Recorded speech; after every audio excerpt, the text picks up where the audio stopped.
Welcome everyone to Facing Time. This is Jared Zuckerman, and I'm very excited because today's guest is Mathew Glazier. Mathew grew up in Manhattan, spending most of his days at his family's restaurants and studied at the Hill School of Pennsylvania, Trinity College in Connecticut, the London School of Economics, and Fordham Law School. Mathew was a rising associate at Struck & Levin before making the decision to join the family business GlazierWorks in 2000. The GlazierWorks family have owned the name of a few, such as like Monkey Bar, Topeka, Bridgewater's, 14 strip house locations, and Michael Jordan's Steakhouse. The Glazier family is currently smoking a barbecue at one of their newest projects, Morgan's Brooklyn Barbecue in Flatbush, Brooklyn. And they are currently working on another project right outside of actually at the King of Prussia Mall, just outside of Philadelphia, at their second Morgan's Brooklyn Barbecue location. In this crazy environment, they're still working on their second location, which is remarkable. So today, Mathew is also president of GlazierWorks and is the treasurer of City Meals on Wheels. Mathew, welcome. Thank you for having me. Good morning. Good morning, and I'm excited. Confinement is crazy, so we're doing this from our, well, you have a home office, and I basically have a sofa. I have a home office with, it's also my family's exercise room, so. Yeah, I could tell. Yeah, I know. The bike's not just for show. That's a good, it's getting use now, because everybody's home. Well, okay, I'm excited to chat with you and hopefully, gain some thoughtful and meaningful conversation and hopefully inspire at least one person watching this. And that means for me personally, my goal has been achieved, which is why I started Facing Time. Okay, so look, confinement sucks. There's no denying that. And you are managing a team at GlazierWorks still during this entire environment, being in the restaurant industry. I can't imagine how challenging that is. How do you stay motivated and how do you keep your team motivated from the office down to actually being at Morgan's Brooklyn Barbecue? How do you do that? I think you got to be there for your team. We talk a lot on the phone, we Zoom a lot, but also being there in person. And I try to go to the restaurant as often as I can and be there with the employees who are putting themselves out there and letting them know how important their work is and just being in the trenches. Because they are, they're really classified as essential workers, right? They're on the front line, really, of everything that's going on. They're just churning out barbecue for the community. And I know you guys are doing phenomenal because you constant deliveries every day, and you're actually there. You go there on the front line with them, and you talk to them. And well, it's part of who I am. I mean, we are in the hospitality business, and it's my family's business. And I think if you have people working there, you have to be there yourself. And one of the things that's important is our business has transitioned from being a vibrant restaurant to exclusively doing takeout and delivery. And as part of that, we've had to change our business model, and being there is an important part of achieving that. Do you feel that if you didn't necessarily change the business model, but you just offered delivery and curbside pickup, the business would survive? Or do you actually feel like you needed to change the culture and the vibe and the spirit and the dynamic of the business overall to even just sustain through this really very unfortunate situation? I think I could say yes, and yes is an answer to that, but just to go a little deeper into it, because of social distancing, we've really had to change everything we do in the restaurant. We've blocked off almost the whole restaurant from the delivery people who pick it up. We've put electrical tape and marked 6 feet increments from where people can stand. We try to practice as much social distancing as we can with our employees and give them space to work. Not just, we've always had a great takeout and delivery business. It's been part of, nice thing about barbecue is that it delivers well. But what we've had to change, and the real change, is how do we, in light of Corona, run our business to protect our employees in the best way possible. Yeah. And the community and everyone. Well, yes, I mean, but the nice thing about food, in every study that I've read and every study I think that's out there, is that that's not one way that you can catch corona, is through prepared food or unprepared food. So I don't think, while that's a concern, our concern is practicing, our normal safety and food precautions and taking it up. Obviously disinfecting more, doorknobs, everything, disinfect. But the real way we change the business is internally, how we take our product and get it out the door, literally.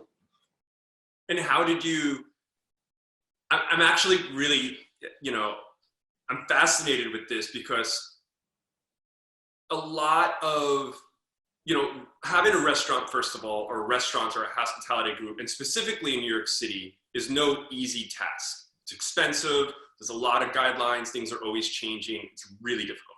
And I get that. And sometimes it's just frustrating. You want to hit your head up against the wall. There's just no denying that.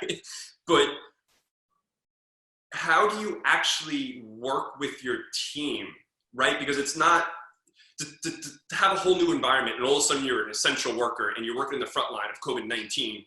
How do you keep their spirits high while every day things are changing, and you're basically having to just change things on them, and things really have to be very strict, and safety, as always, is first, but really it's more of a hypersensitive issue now. How do you keep their spirits high? I mean, obviously you go there and you spend time with them, but we're very, very lucky that we've had a lot of long-term employees. Yeah. Long-term, 20, 25 years. And I literally can go to that restaurant and 95% of the people working there have been with us 10 to 15 to 25 years. It's a family effort in a lot of ways. I don't know how I would do it with people. And there were a couple of guys who've been there for a year or two, but it's a family effort, and there's a sense of purpose. Look, first of all, this is where it's not just my family's livelihood, it's their family's livelihood. We're protecting that, and we're protecting our communal livelihoods, but we're also, we get it through the comments, and we get it on Instagram, and I get emails. Our customers, clients, our community values what we're doing. I mean, truthfully, some of these messages we get from people, this is I don't want to say lifeline, because that's making it more than it is, but it's really a comfort in this time. And people, I think, really value what everybody's doing here. And obviously we're not frontline workers and we're not saving lives, but I think we're making people's lives better. I agree. And I love how you said that the part of the family, the part of sort of like the Glazier family, you treat them like they are. And I've seen you with the team, and you treat them like they're really part of the family. So they must feel valued and appreciated. That's one of the things I like most about the business is really that sense of family, the sense of a shared purpose. If you don't have a shared purpose, I think in any business you're in with your employees and a common goal, I don't know how you survive. You need that common goal, and you need a sense of purpose and family. Do you think, Matthew, that's going to be a key factor in those businesses that thrive as we come out of this? I think it's an important factor. I think really a lot of it is going to boil down to your business model. If we're talking outside of restaurants, like movie theaters, I don't know what you could do to make it a better situation than what it is. It can be kumbaya all day long there, but nobody's going to go want to see a movie when you can stream it in your house. I think everybody's going to go through tough times. And I think if you can create an environment where people feel that it's more than a paycheck, I think you're a step ahead of everybody else. Yeah, and you know what? I mean, in some ways, I kind of just want to just like go there and like help the team work, because just being stuck in confinement in this little apartment all day long is just driving me crazy. So I'm sure if there's a great vibe, it's also in a way saving them a little bit. because it's given them a sense of purpose, and they're with other people, and they're not always alone, like so many just stuck at home. It's crazy. By the way, the deliveries come crazy. You know, everything's so computerized nowadays. So, you know, in the old days, the phone would ring, you'd hang up the phone, you'd get another order. You can get 4 or 5 in the same minute, you know, like it's rapid fire. And that's the other thing that's an interesting point, and it might be off our subject today, is how technology has really impacted COVID-19 and what a different world it is, you know, because of technology. Look at what we're doing right now. You know, if it was COVID-09, we wouldn't be doing this. So, you know. Yeah, that's true. Okay, so. Yes. Did you see? I had no idea. So could 5 I minutes. blew your mind with that. Your mind was blown. So Part 2, technology and COVID. Okay. I'm 38, so I'm sort of like at that cusp where I try to understand technology, and I do, but I don't. And then 19-year-olds. You're like a millennial. You're a millennial. Well, I see 19-year-olds do stuff, and I'm just like, WTF? What is going on? I don't get this. I mean, I don't even know what day we are. I'm getting a mullet. I'm just like here, and I'm just happy we're doing this because this is what's keeping me busy, and I'm so excited to finally. We're killing it. We're killing it. What do you see? Okay, you know, I'm just gonna pass one of my questions and go to another one because why not? So you're the boss. For me, especially now, I do this a lot more. I have a business journal. Okay, and when I open it up on the left side, which is I think your right side, I don't know how this works, but on my left side, I write down my thoughts for the day and how the day went, and I literally write them down. I'm probably the only one that could read it because it makes absolutely no sense, but I understand it. And on the right side, I put a line down the middle. I write likes and dislikes, and I literally reread my thought process that I just wrote down, and I make a list of likes and a list of dislikes, and I try to improve upon it. And for me, it's a self-coaching technique. It's something that motivates me, keeps me engaged, keeps me thinking, and even allows every time I do a Facing Time segment, I get better and better because this is all new for me and I feel vulnerable. I'm actually very much out of my comfort zone, which is why my hands are going all over the place because it keeps me busy.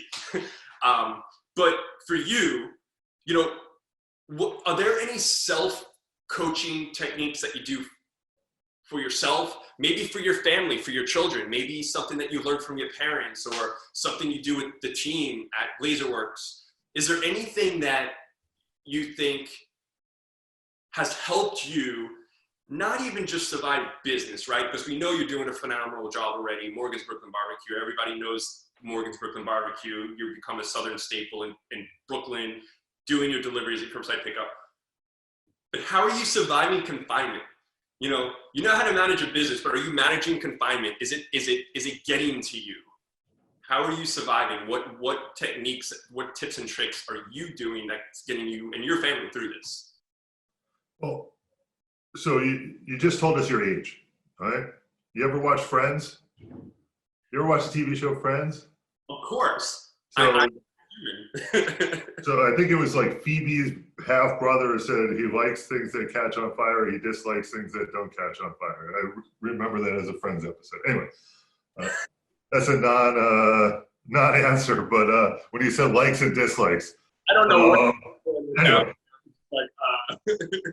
Anyway, yeah. Look, as I get older, I try to listen. I really try to listen and let people talk, let people give their opinion, realize that there's more than one opinion that matters, and that I might not agree with everybody on everything, but I certainly can learn from other people. And that's really kind of the tip and trick that I've been focusing on lately. And with this environment that we're in now, where I have a lot more time at home, I don't commute, I don't have to get on the subway. This is all time that's new free time. I try to catch up with people I haven't caught up in a little bit. Spend more time rekindling professional and non-professional relationships, and that's kind of what I'm focusing on now. Hey, Matthew, can you do me a favor? Yeah. Could you shift over a little bit so you're in the center of this? There you go. Are we going to cut this out, by the way, or is this? I was like, are you leaving me? Are you bored? board already? I was about to go kill my son who's playing basketball in his room right now. I don't know if you can hear it, but No, I can't. So first of all, you and your family, everyone's safe and sound and healthy, right? Everybody's great. Thank you for asking. And how's the family doing with this? How do you keep them engaged and motivated? If we're talking about my son, who I said to him before he went on, so I'm like, hey, I'm doing a Zoom thing that's being recorded right now. I think he's slam dunking in his room, which is right next door. I love it. I don't hear it. That's good. So we deal with it. Look, I feel bad for the kids. And they're older. My daughter's 18 and she's going to college in the fall, and her graduation. I mean, look, it's a disaster what's going on with kids in school. And my 14-year-old has more schoolwork now than he had before. They really remarkably are holding them to the fire with remote learning, which is good and bad. My wife and I kind of think it's too much, but they haven't left the house really since March 13th. Fortunately, we live in a house so they can go outside, and we go for a lot of walks, but everybody's going we're getting along, it's great, but a little on top of each other, I think. Do you guys eat barbecue every night for dinner? No, I do barbecue outside, but burgers and other things. But I try when I go there not to take a lot of food home now during this crisis, just because I don't want to give them the sense that I went all the way there, spend a couple hours just to bring dinner home. So, that's kind of my thing. I intentionally don't, because, I encourage them to take food home. I mean, during normal times, we have a staff meal.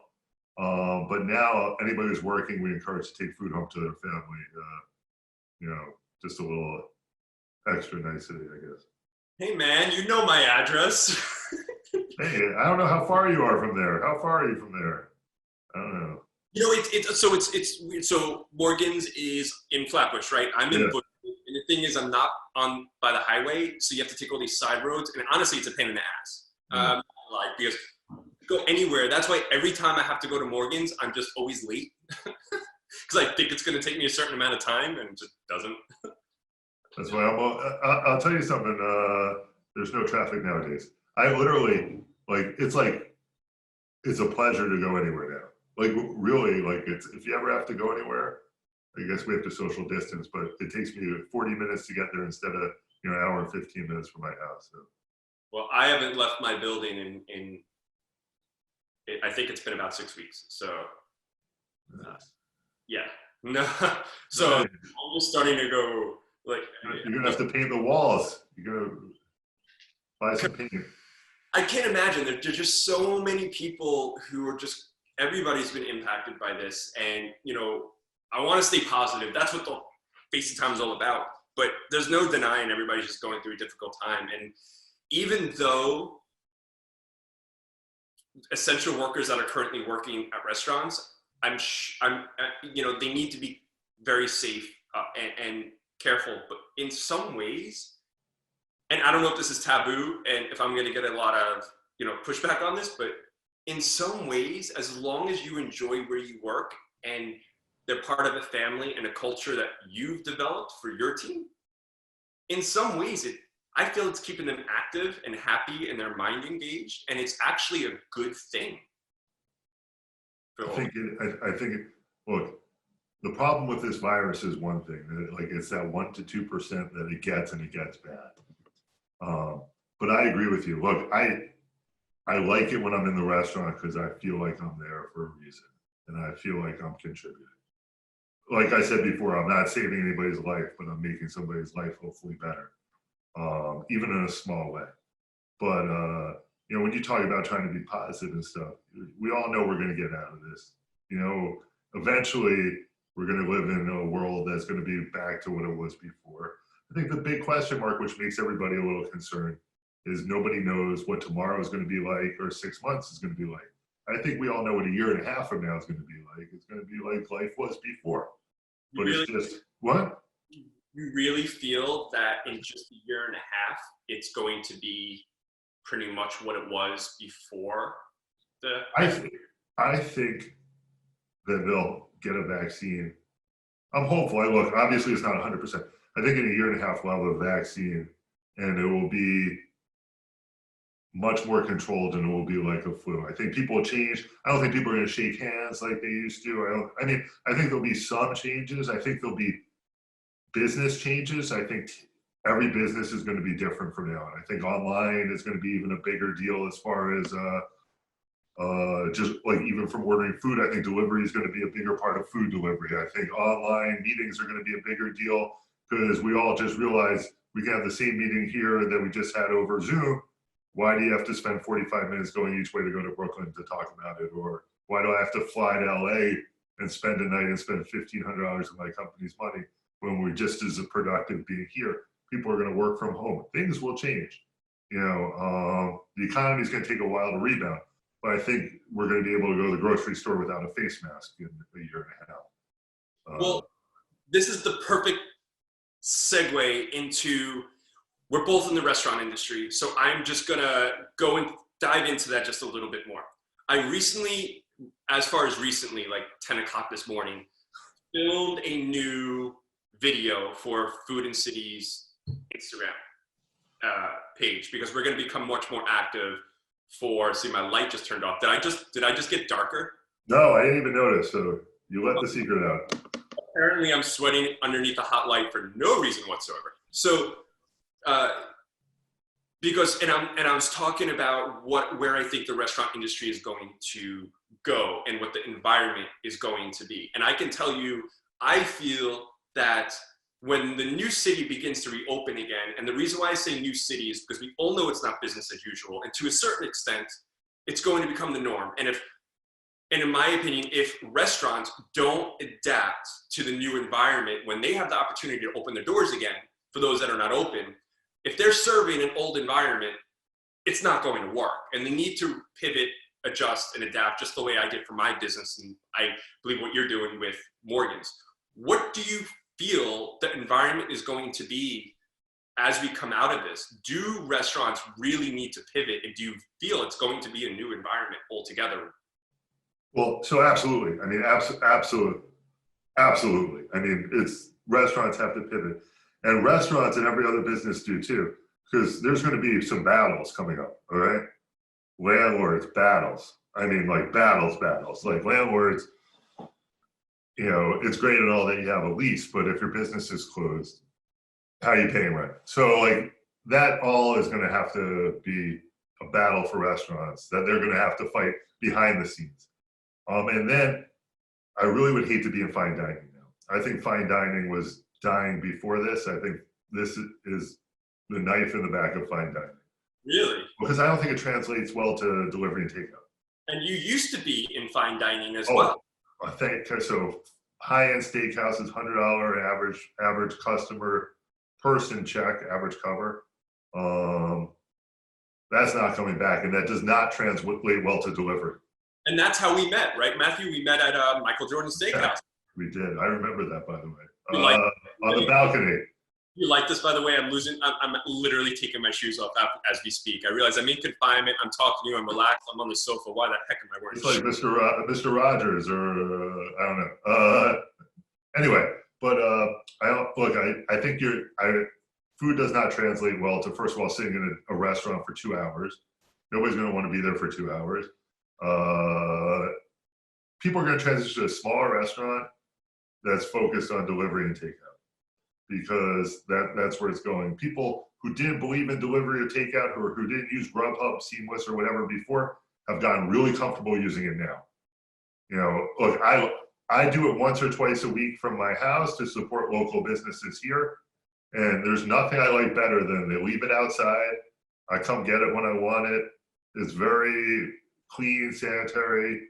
But look, the business is going to change. And look, the economy is going to change. So people are going to be down. Look, today, 4 million more people became unemployed, which is, well, they didn't become unemployed today, but the numbers came out today.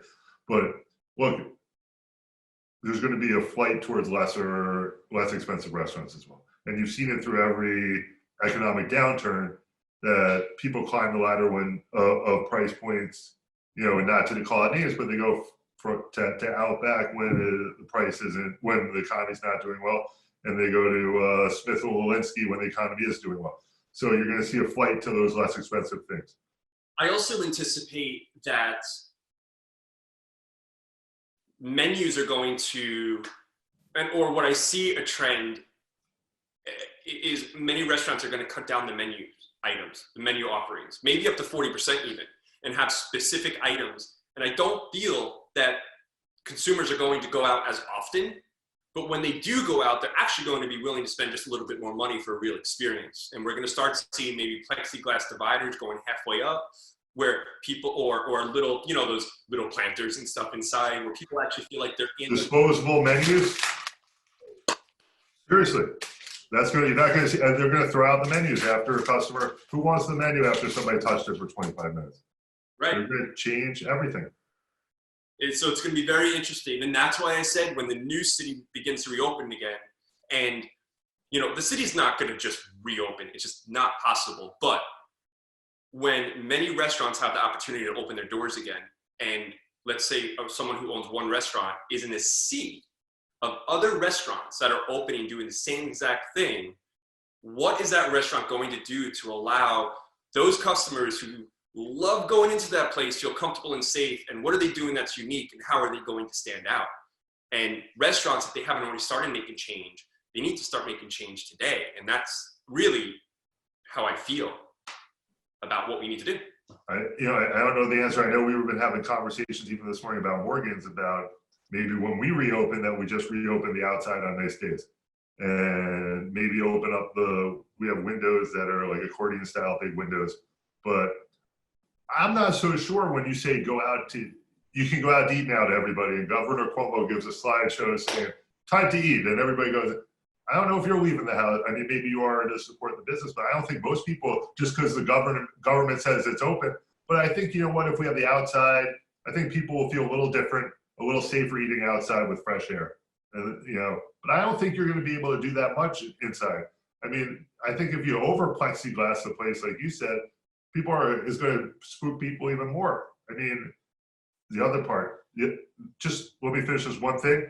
The other part is, and you and I have talked about this before, is you're going to have people who have the antibody test who feel safer about going out. So you are going to have that part of the population who feels invincible. So that might play a role in it too.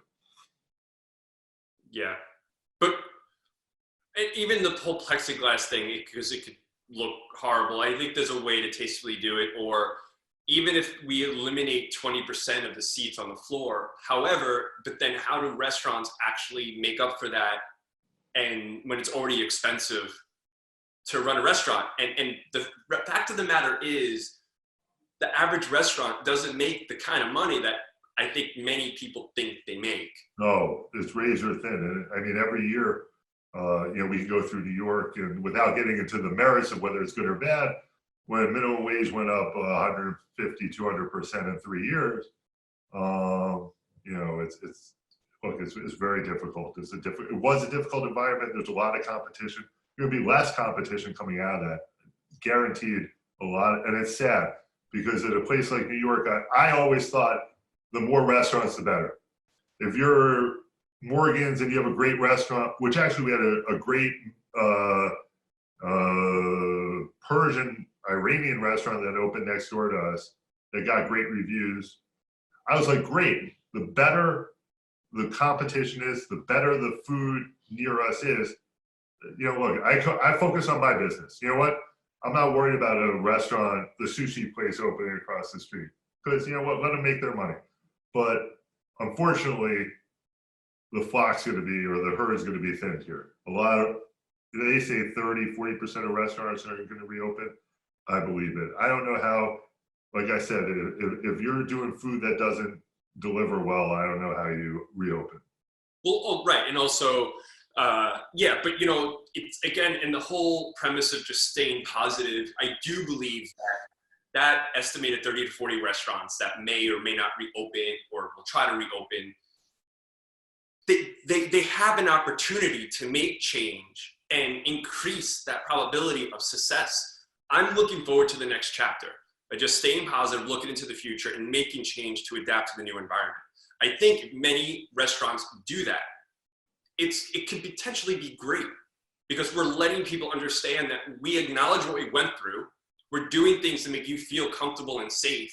And we're going to offer you a version of the same thing you loved so much prior to this, you know? And I think that'll also help the economy, because if we can do that, it'll actually change the communities and the local consumers, their thought process, their mindset, and they're going to get more comfortable with being able to go out. If a group of businesses and restaurants do it well, it'll encourage people to go out. If a lot of restaurants and a lot of businesses don't do it well, it's not going to encourage people to go out. And I think the not business as usual will last longer.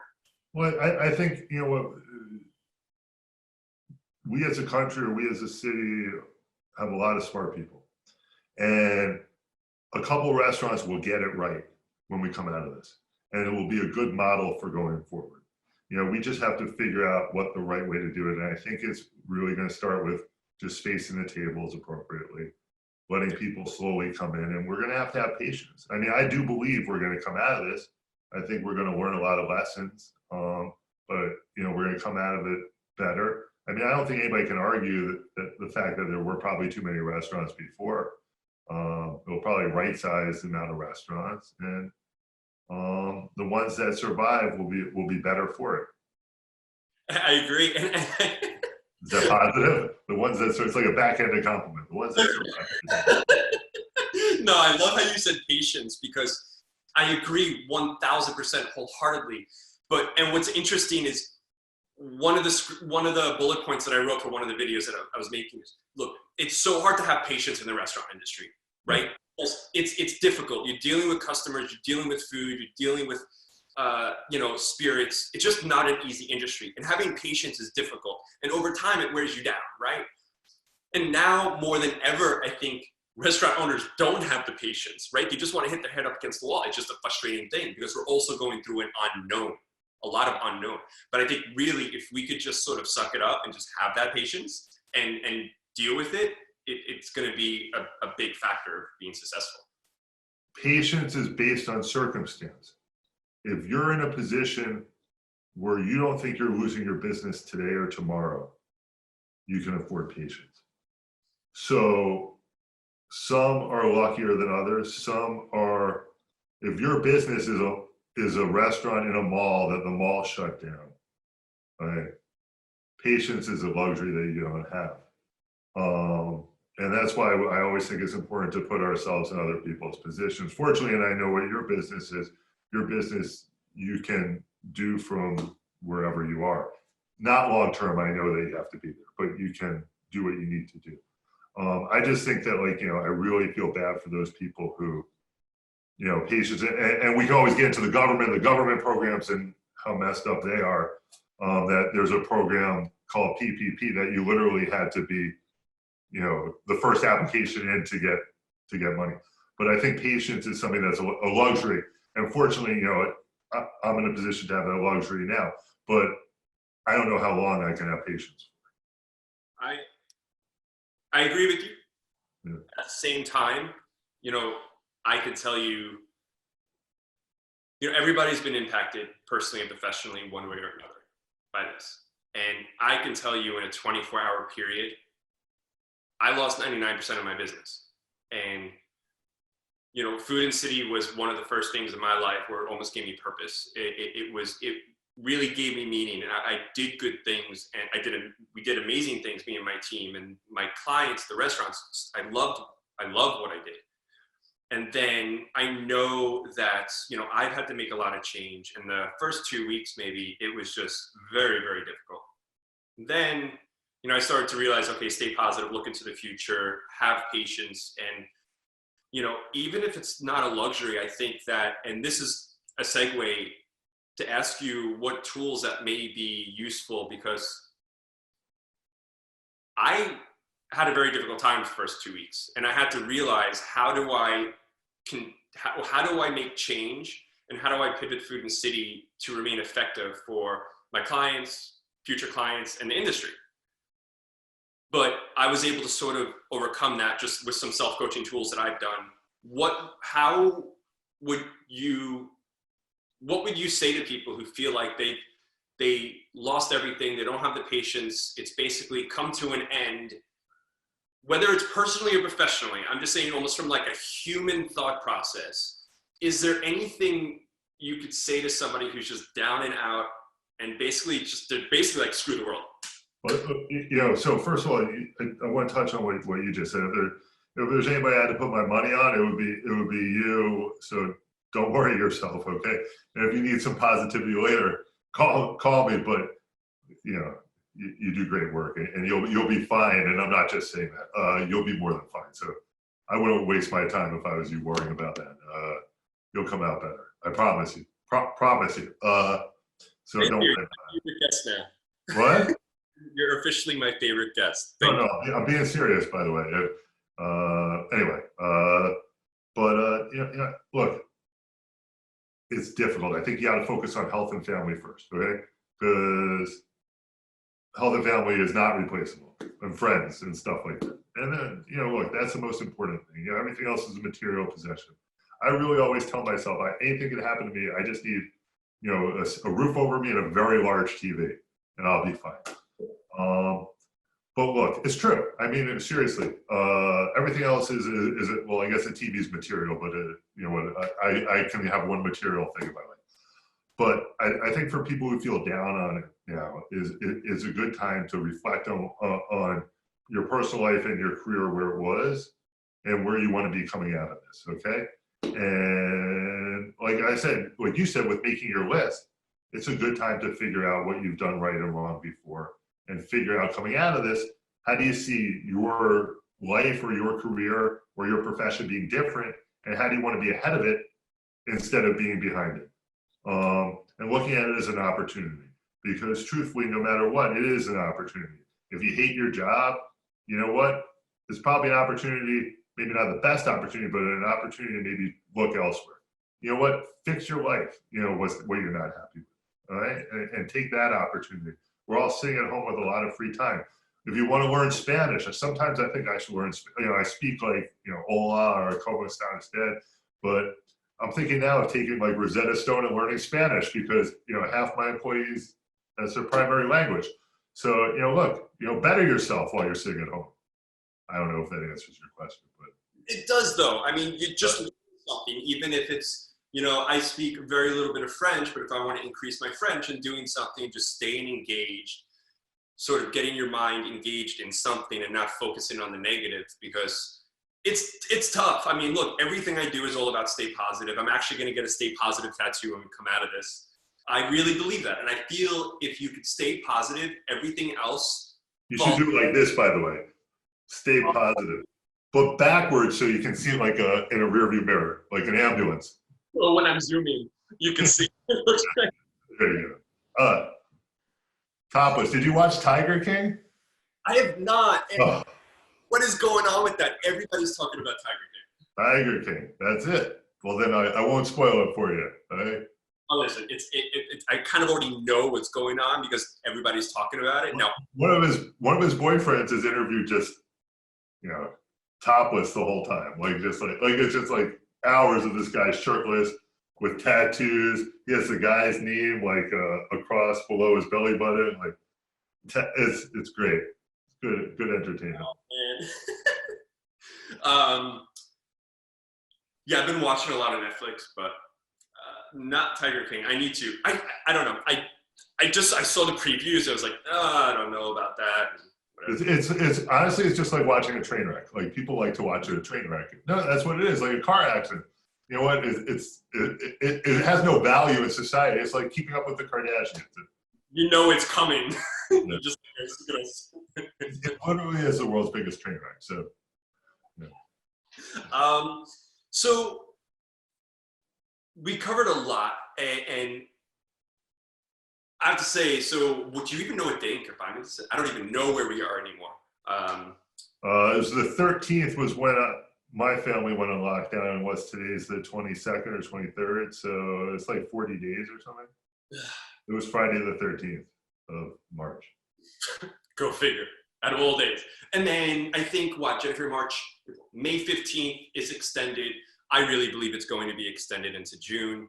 I really think that we're going to be here probably till the end of June. Who knows? So I just hope everybody just stays positive and just keeps focusing on something. But I like that, You can learn Mandarin Chinese by the time you're going to be out of your apartment.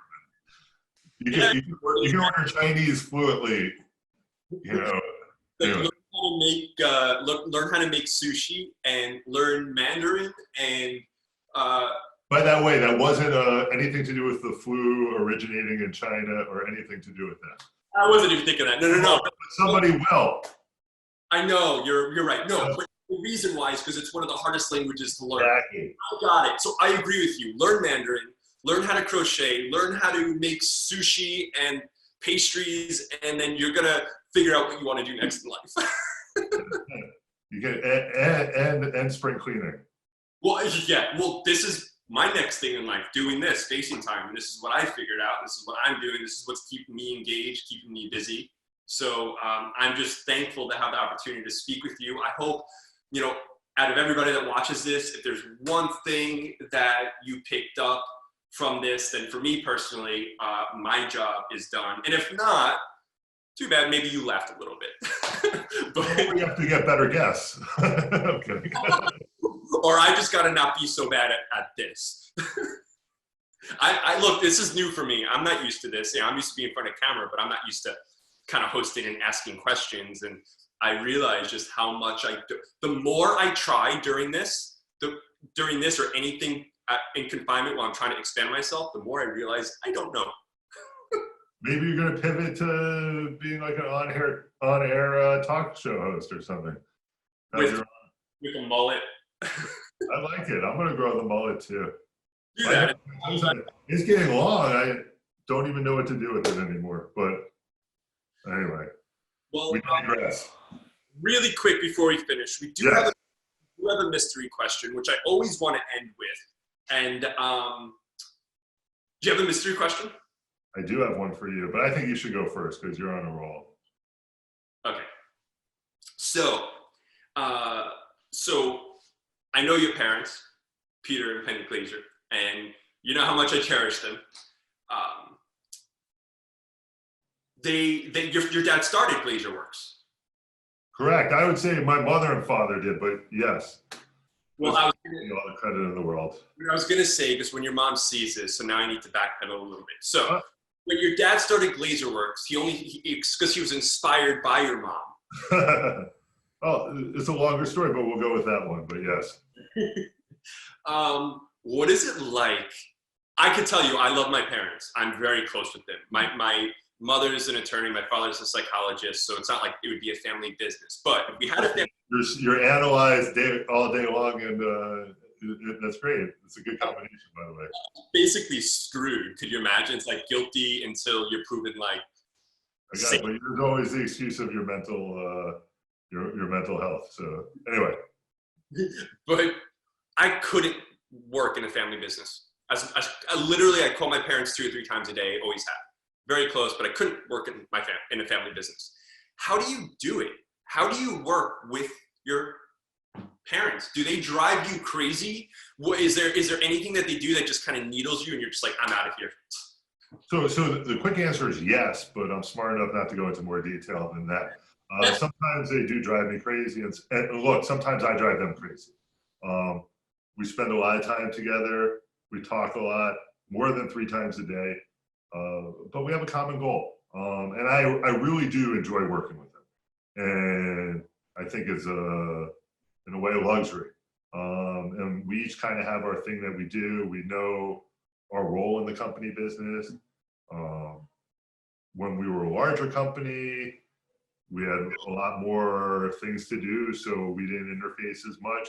And I kind of even like it more now that we're smaller, because we get to spend more time, in a way, being creative and trying to make the business better. Because it is really, well, it's a business. I always like to say it's a restaurant business, so you really got to care about the product. As I'm sure you do in any business, but if the product's not there and you're not delivering, the business isn't going to be there either. So, we all have the same goal, is really to put the best product out we can. Well, I have to say, I've had Morgan's Brooklyn barbecue. As you know, I've had a lot of it. If they go to Eat and Be Full, they'll see me eating a lot of it. And it's,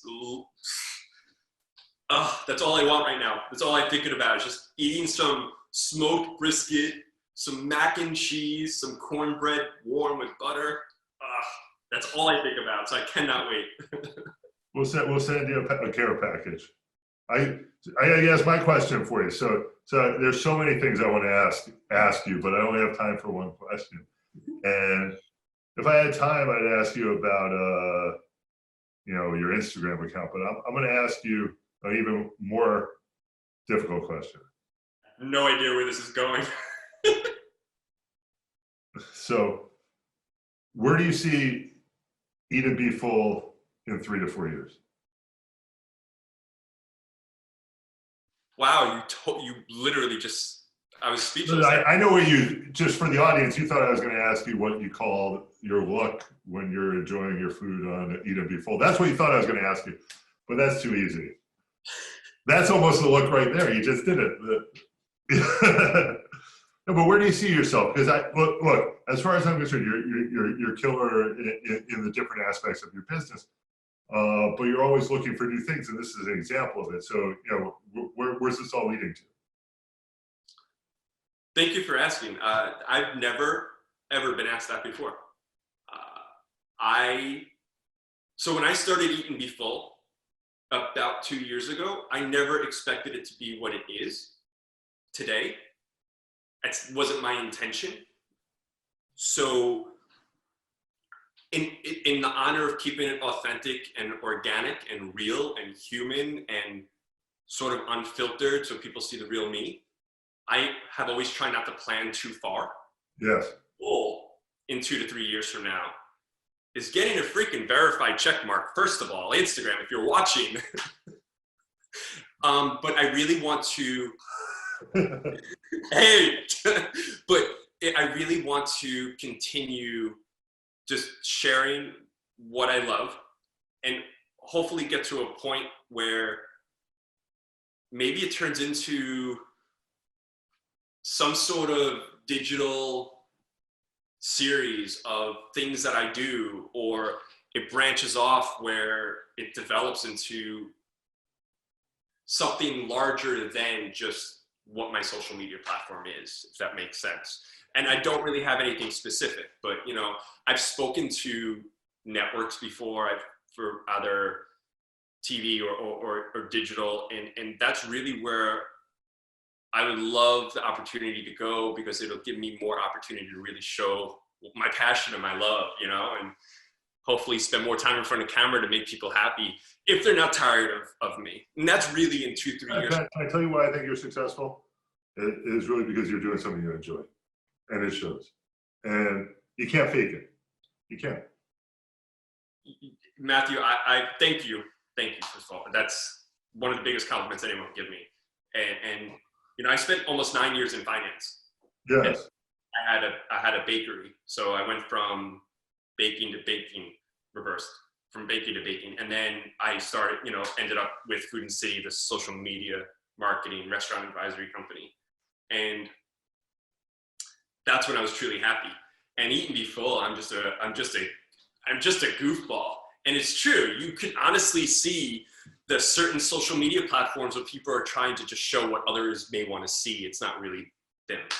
You kind of just see that.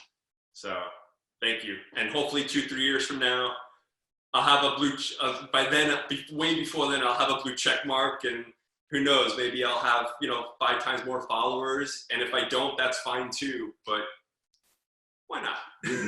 I'm not worried about you. Let's worry about getting the restaurant business back on its feet and society. Yeah. So to finish everything off, Matthew, thank you for taking the time and chatting with me. And it's been really interesting and really fun. This was such a great episode to shoot, and I can't wait to share it with everyone.